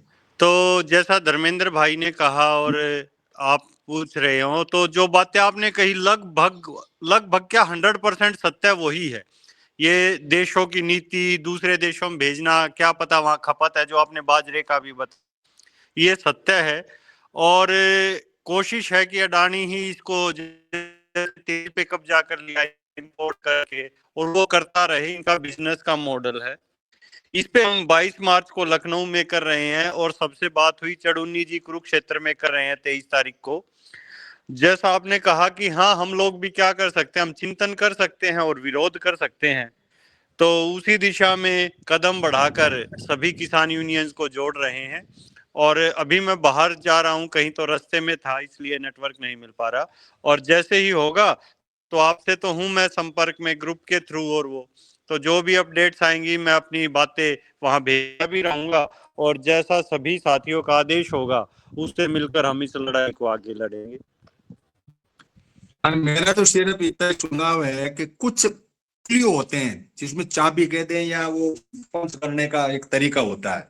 ये तरीका यही है कि बायो सेफ्टी एक ऐसा मुद्दा है जिसके ऊपर दुनिया को झुकना पड़ता है कि यार ये देख, ये माल तो मैं नहीं खाता। माल भेजना नहीं भेजना ये तो तुम्हारे बस में है, लेकिन कच्चा भेजना तुम्हारे बस में नहीं है, ये हमारे समझौते हैं। तो हम सिर्फ रोक इस बात पे एक्सपोर्ट इंपोर्ट को पंगा डाल सकते हैं कि हमारी एक्सेस हो जाए, वहां हमारे किसान यूनियन के आदमी बैठ जाए कि ये फार्मर प्रोड्यूस आया है, सेकेंडरी है चाहे प्राइमरी है। कई प्राइमरी प्रोड्यूस आएंगे जैसा समझौता होगा, कई उस प्रोड्यूस को तोड़ के आएंगे, जैसे मक्के को तोड़ के भेज देंगे। तो उसके अंदर यदि पुट पाया जाता है हमारे जेनेटिक मॉडिफाइड का, तो वहां हम अपनी बिल्कुल टांग अड़ा सकते हैं और वहां सरकार को झुकना पड़ सकता है। ये तो मांग ही नहीं है ना, ये तो समझौता है। तो तुम कचरा क्यों भेजो भाई? तो मेरे ये दिमाग में थी, पहले भी हमने ये मुद्दा उठाया था कि भाई तुम जो है जो भी भेजोगे बायो सेफ्टी, अब बीच में हमें बायो सेफ्टी के पता होना जरूरी है। जो फूड टेक्नोलॉजी के लोग हैं या एफएसएसआई के जो लोग हैं, उनके ग्रुप के साथ हम मीटिंगें करके और बैठ करके बात करें कि भाई कोई भी चीज वहां से आए उसके बायो सेफ्टी के पैरामीटर्स क्या है। तो बायो सेफ्टी के पैरामीटर्स यदि हमें पता लगते हो वो मायना रखता है। ये पैरामीटर जो है ये विशेष हमें ध्यान रखना चाहिए। तो इसके बारे में अपने आप प्रतिक्रिया करो कि ये जो मैंने मुद्दा दिया है, इस मुद्दे के अंदर सुखदेव जी भी जुड़ गए पंजाब से, हमारे फार्मर लीडर हैं एनएससीपीएम ग्रुप के।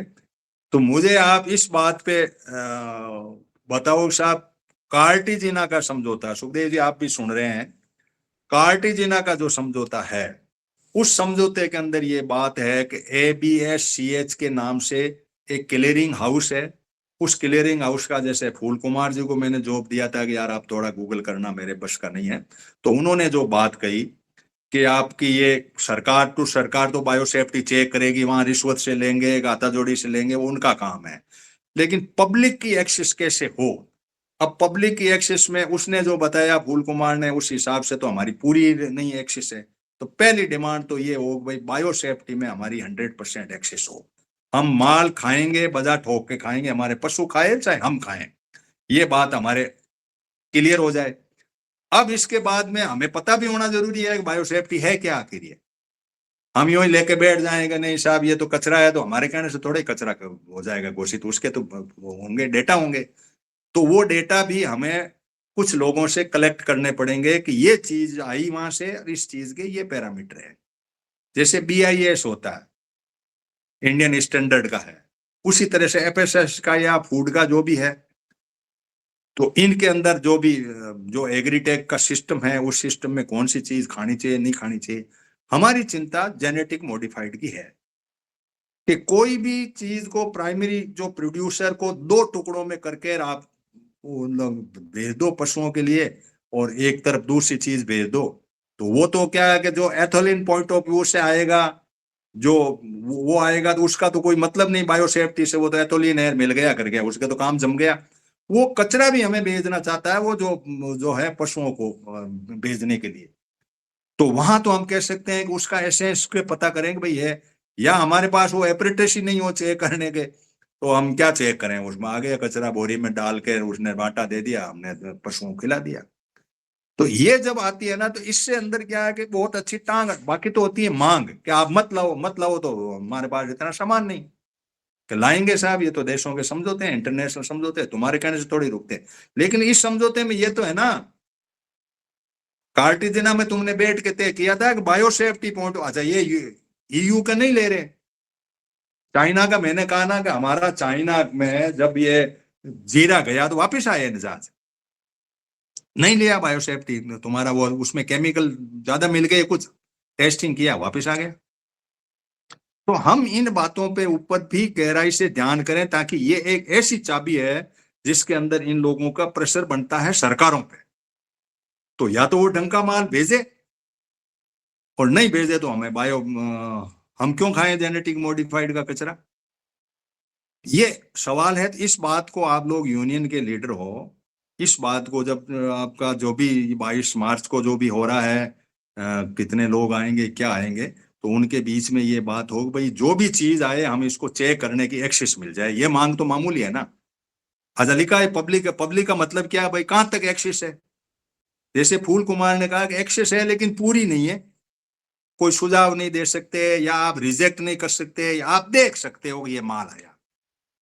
देखने के बाद में हमारे पास हड़ताल का ना है कि भैया ये माल इसके अंदर ये कमी थी, हमारे यहाँ पे ये पैरामीटर बोल रहे हैं, तुम्हारा कचरा हम यहाँ नहीं होने देंगे, डंपिंग यार्ड नहीं बनेगा इंडिया। तो इंडिया को डंपिंग यार्ड बनने से बचाया जा सकता है किसानों की यूनियन यदि सारी की सारी इस मुद्दे पे आए। ये मेरा निजी सुझाव है, और लड़ाइयां तो अब लंबी होती होती हैं। तो सुखदेव जी, ये सवाल जो मैंने खड़ा किया है, इसके बारे में आपकी क्या है। आपने अमेरिका डील पे पेपर भी निकाला है पूरा, और मैंने थोड़ा सुना भी कल, और आपका देख लेंगे ग्रुप में अपन। आप क्या सोचते हो कि हम कैसे रोकें इनको, ये कचरा डंपिंग यार्ड नहीं बने भारत, और उसके लिए क्यों समझौते तो हमारे से रुकेंगे नहीं। और मैंने पहले एक बात कही थी, उसको मैं आपको शेयर कर दूं, इसमें शायद आपको पता भी है। कपिल सिब्बल ने जो बात कही थी, कपिल सिब्बल ने कहा कि एक एडमिनिस्ट्रेटिव ऑर्डर निकाला है ट्रंप ने। उस ऑर्डर में ट्रंप ने ये कहा है कि भाई मेरी जो पॉलिसीज है, चाहे इकोनॉमी की है चाहे ये है, उस पॉलिसीज के अंदर आप अलाइन करेंगे, यानी आप अटैच रहेंगे उसमें। जो मैं जिस रास्ते जा रहा हूं उसमें आप अटैच रहेंगे। अब अटैच रहने का मतलब क्या है, हमारी कोई पॉलिसी दूसरी है, तुम्हारी पॉलिसी दूसरी है, तो हम क्यों अटैच रहे। लेकिन ऐसा नहीं है अटैच रहोगे। यदि नहीं रहोगे, या जैसे मुझे यूक्रेन को पीटना या गाजा को पीटना या हमें कुछ करना है तो मैं वो करूंगा, तो उसमें अटैच रहोगे। नहीं रहोगे तो 50% में से 25% जो मैंने बाद में डाला ना, वो मैं कभी भी तुम्हारे ऊपर थोप सकता हूं। ये उस ऑर्डर का एसेंस था। ऑर्डर नंबर भी बताया, आप कपिल सिब्बल को सुनना, उसका है प्रेस कॉन्फ्रेंस है कपिल की, जब आप करोगे तो उसने ये बात, ये लेटर नंबर, तारीख और ये बात बताई, उसने ये पढ़ के बताया। तब मैंने कहा यार अपनी तो पॉलिसी फेल है, अपनी विदेश पॉलिसी क्या होगी नहीं होगी, तो ये बात भी उस लेटर में लिखी हुई है। यानी आपका 18+25 तो कभी हो सकता है, यदि आप तेल के मामले में, या मेरी पॉलिसी है यूक्रेन को रोकना, तुम यहां से ले आए तो मैं तुम्हें लपेट लूंगा, ये तो सीधी बात कही उसने, और बाकायदा एडमिनिस्ट्रेटिव ऑर्डर नंबर दिए हैं। तो ये मुद्दा है। अब सवाल हमारा सिर्फ है कि डंपिंग यार्ड नहीं बने, इसके ऊपर सुखदेव जी आपका चिंतन बता दो। हाँ साथियों, सभी को मेरा नमस्कार, सत श्री अकाल। देखो, मैं तो इसके बारे में यही कहना चाहता हूं कि ये जो कपल सिब्बल वाली बात आपने कही है ना, ये अगर ज्वाइंट स्टेटमेंट को भी आप अच्छे तरीके से देखोगे, उसमें भी है ये बात कि अगर ये मतलब आप रशिया से या जो भी उन्होंने बंदिशें लगाई हैं उसको पूरी तरह इम्प्लीमेंट नहीं करते तो 18 से 25 कभी भी हो सकता है। ये तो आप ज्वाइंट स्टेटमेंट निकाल के देख लो ना। ये अलग वाला वो जो आप कह रहे हैं ऑर्डर निकाला है वो भी वो होगा, लेकिन इसमें भी ये बात क्लियर हो जाती है अगर आप उसको ध्यान से देखते हो तो। एक बात तो ये है। दूसरी बात ये है कि देखो, सरकारें तो करेंगी, ये भी करेंगे वो भी करेंगे, कोई इनकी वो अब विदेश पॉलिसी ये है वो है। अब तो ये मतलब जैसे अमेरिका का वो एटीट्यूड है उसके आगे ये मतलब झुक गए पूरी तरह। इसलिए हमारे को जो अब करना है ना, हम तो देखो लोगों में ये अवेयरनेस लेकर आए कि अगर वो हमारे कचरा लेके भी आते हैं, अगर हम यूज ही ना करें,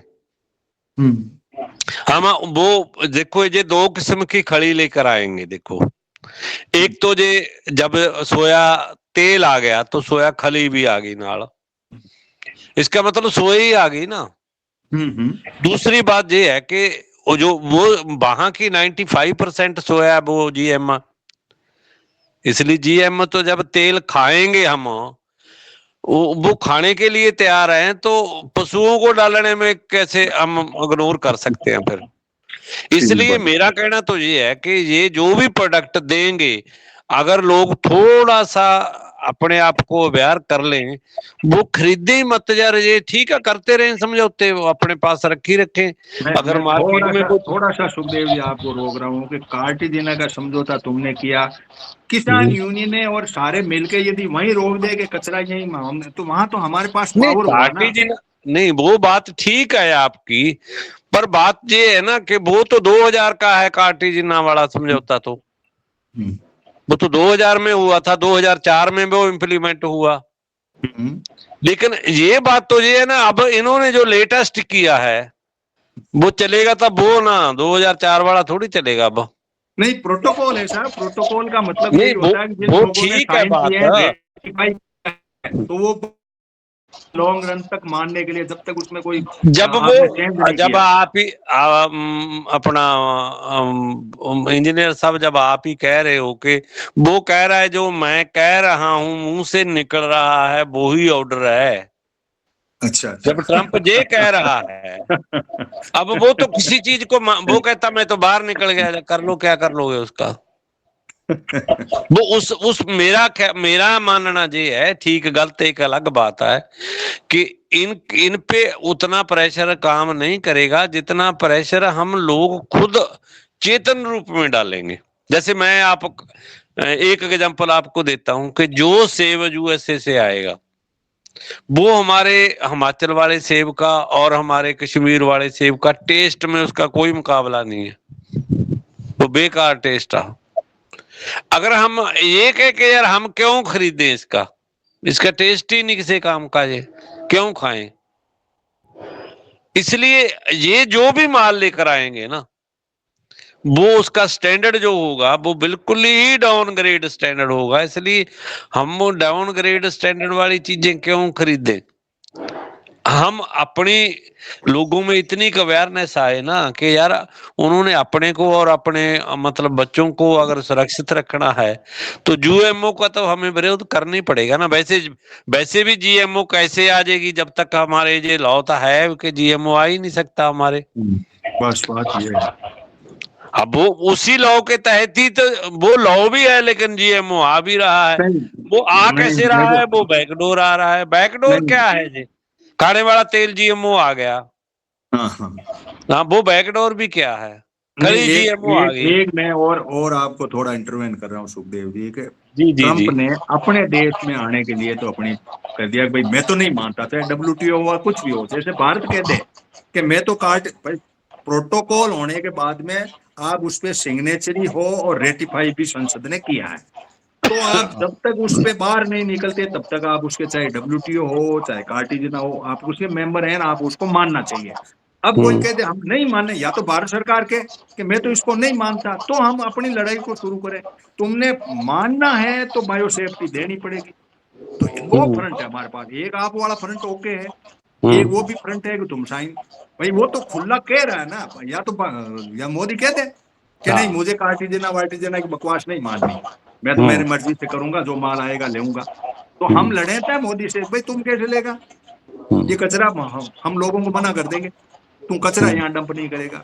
सिर्फ डंपिंग यार्ड का लड़ाई है अब, क्यों बाकी हम नहीं कर सकते लड़ाई।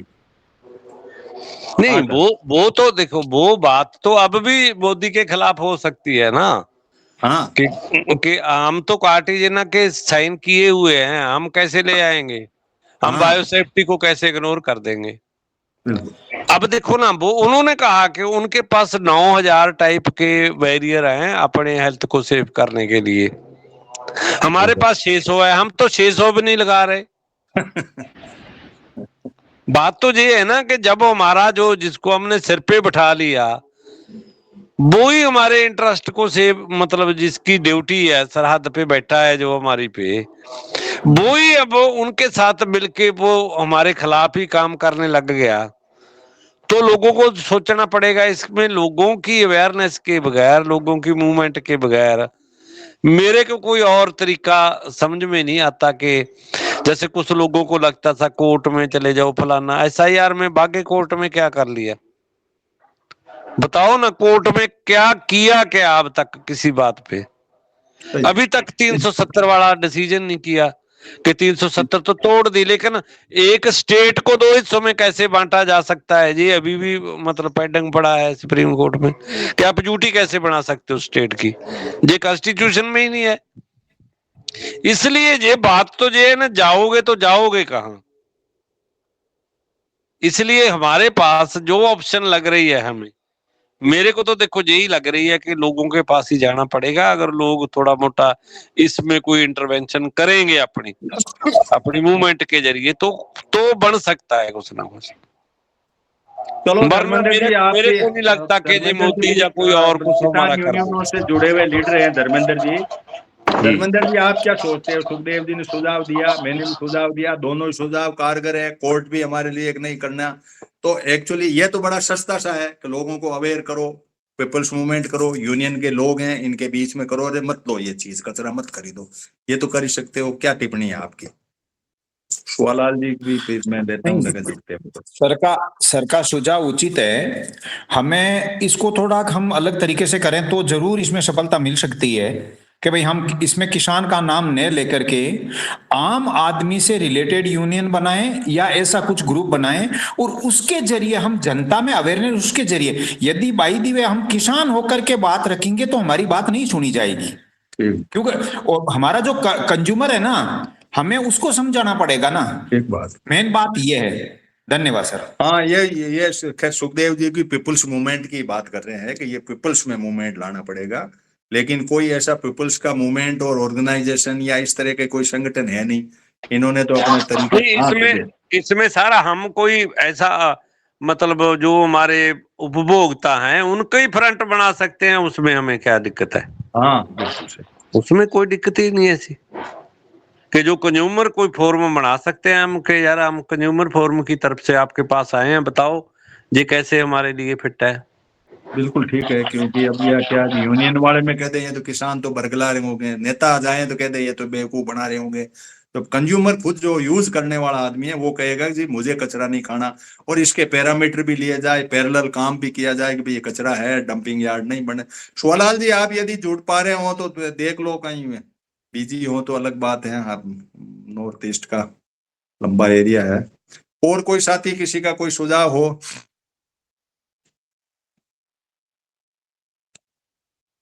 चलो धाकड़ साहब, अब ये प्रचार तो शुरू कर ही दो, अमेरिका से कचरा आ रहा है जो हमें नहीं खाना है, ये इसके बारे में तो कोई, हाँ बोलिए।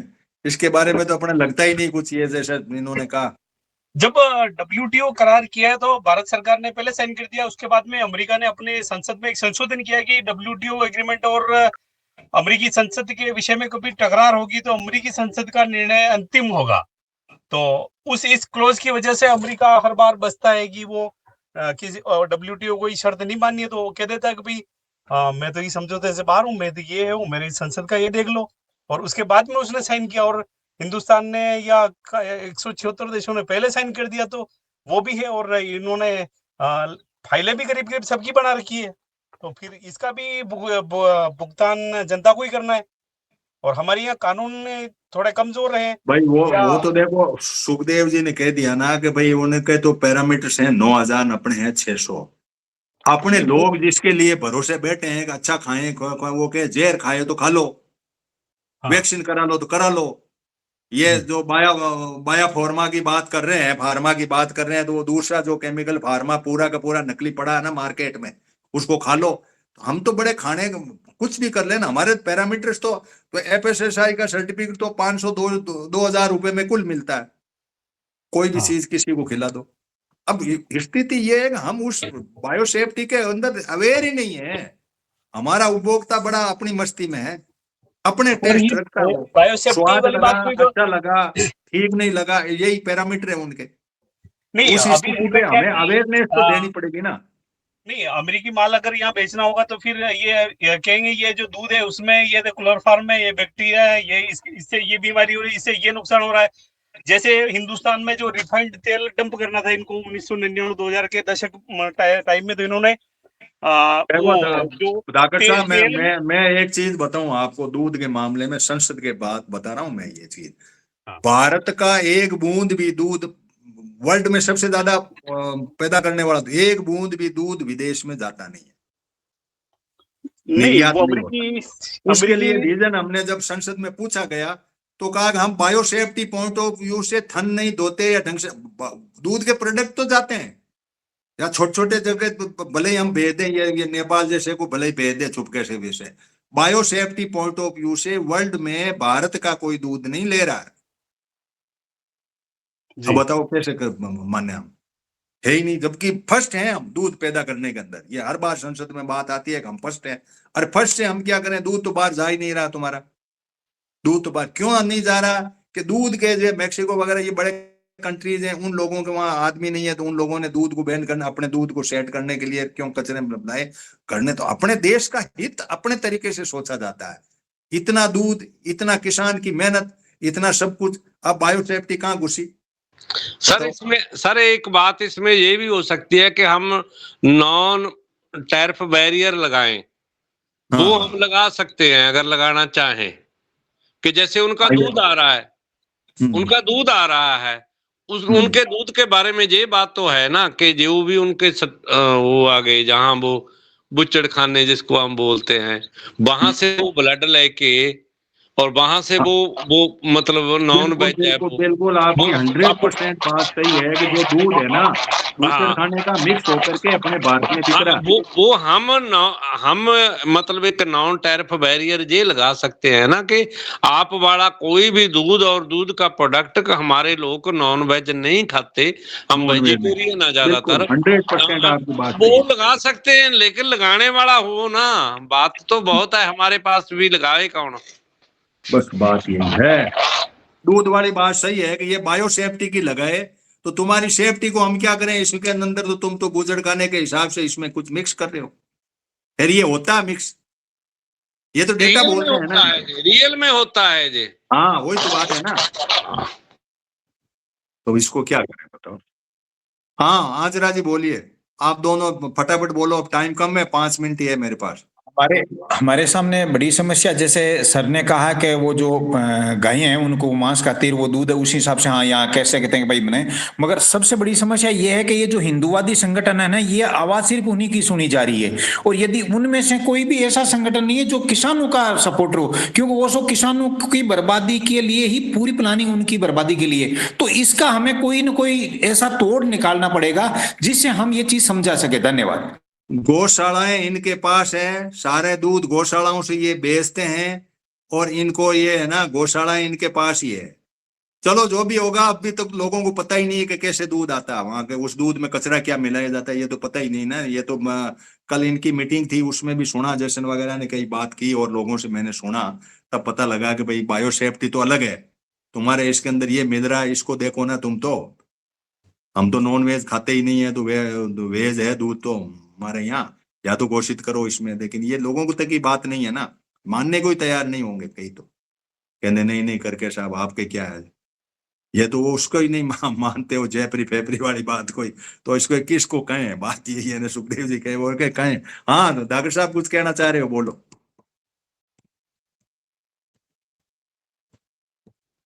हाँ मैं वो बात बाकी रह गई थी, मैं कि वो जो पहले जो रिफाइंड तेल यहाँ पे लाना था, तो इन्होंने ड्रॉपसी नाम की बीमारी का हुआ चलाया था, और फिर इन्होंने रिफाइंड तेल लॉन्च कर दिया था 2000 में या 1999 के टाइम में।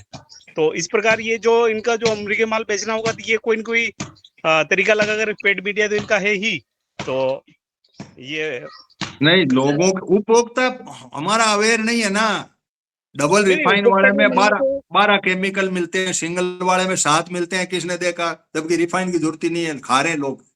जी। अब किसको रोकोगे, समस्याएं कई है। हमारा उपभोक्ता उस लेवल तक नहीं सोचता कि मुझे मेरे बच्चों को कौन सा भोजन खिलाना है, वो हो तब तो झगड़ा 1 सेकंड में मिट जाए।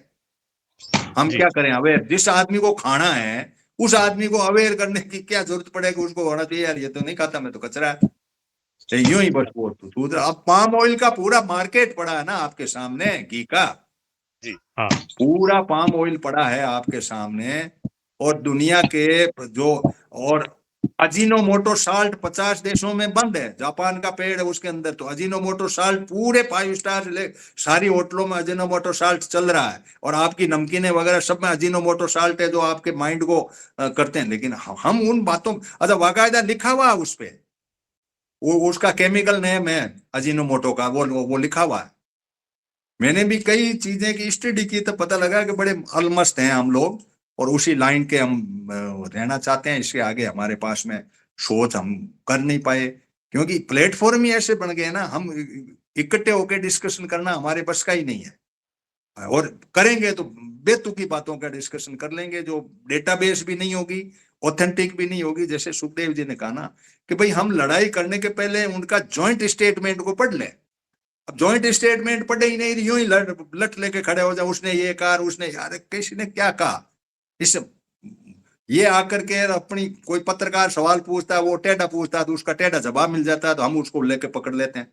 वैसा नहीं, जॉइंट स्टेटमेंट की एक एक लाइन सुनो, उसके अंदर क्या बात है ये सुनो, फिर वो जॉइंट स्टेटमेंट में गलती क्या की कि यहाँ ये समझौते थे, ये चीज थी। अब उसमें बायोसेफ्टी के लिए कुछ मुद्दे मिले कि भाई चलो यार इसमें कुछ करें, जेनेटिक मॉडिफाइड कचरा आ रहा है तो आ रहा है, वो तो दिख रहे हैं, सामने दिख रहा है ना, खड़ी है, तेल है, प्राइमरी प्रोड्यूस को सेकेंडरी प्रोड्यूस कन्वर्ट करके भेजा जा रहा है, भेजा जा रहा है, आप और हम कुछ कर नहीं सकते।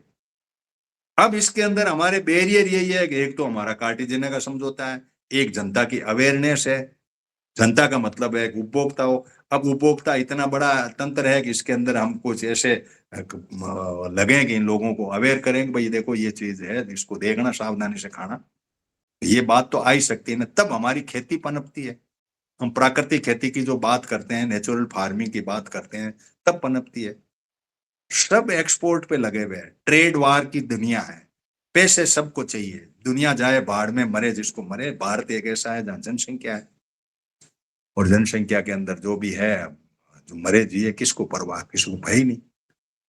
चलो टाइम हमारा पूरा हुआ, और किसी साथी का 1 मिनट शेष है मेरे पास में, कोई बात हो तो विशेष, सुखदेव जी कोई और बात विशेष हो तो आपको 1-2 मिनट में आप अपना इनपुट दे सकते हैं हमारी सेशन रिकॉर्डेड है। ये तो हनुमान जी, ये जो मक्का का वो बनाते हैं ना बिस्की, उसका जो बचत होती है उसको मतलब ये ड्राई करके भेजेंगे, वो तो बेकरी में डालेंगे कि हाईली प्रोटीन रिच है ये कह के, और वो तो बिस्कुट क्या और क्या पता ही नहीं क्या क्या खिला देंगे लोगों को। नहीं, वो सुखदेव जी, इसने ट्रंप ने कह दिया था कि तुम्हारी गाय और भैंस जो जुगाड़ी करती है वो मीथेन गैस निकालती है, वो 85% कार्बन को उत्सर्जित करते, वो कार्बन से ज्यादा इम्पैक्ट करती है, इसलिए मेरा ये खाओगे ना तो वो मीथेन नहीं निकालेगी। अब बताओ कौन मीथेन को नापता फिरेगा वहां, इसके मीथेन नहीं खाएगी, इसके वाला खाने पे कचरा खाएगा। ये तो फिर ऐसे ही है ना, कुछ भी कह दो, जो पॉपुलिस्ट लीडर तो कुछ भी बोल देंगे, इनका क्या हाल आ जाए हमारे पास। बस ये है मेन, यहीं जाके झगड़ा हो रहा है कि हम लोग गहराई में कुछ सोचते नहीं, सोचते हैं तो पॉलिटिकल माइंडसेट से सोचते हैं, और किसानों के अंदर इतनी अवेयरनेस नहीं है कि भाई कौन सी चीज को हम आगे बढ़ाएं, कौन सा करें। एक कोई बात पकड़ लेते हैं, उसके ऊपर ही अपना वो बना लग के बैठ जाते हैं कि भाई क्या करना है क्या नहीं करना। तो ये जो चीजें हैं ये हमें बहुत ही अंदर से देखनी पड़ेगी। देश की जनसंख्या को बचाने के लिए हमारा भी दायित्व बनता है कि हम इनमें कुछ न कुछ बात कहते रहें और लोगों तक बात पहुंचाएं। अब कितना कौन मानेगा वो आगे देखी जाएगी। धन्यवाद। पूरा हो गया सेशन, हमारा रिकॉर्डेड है, किसी को भेज दूंगा मैं, साथी नहीं जुड़े हैं।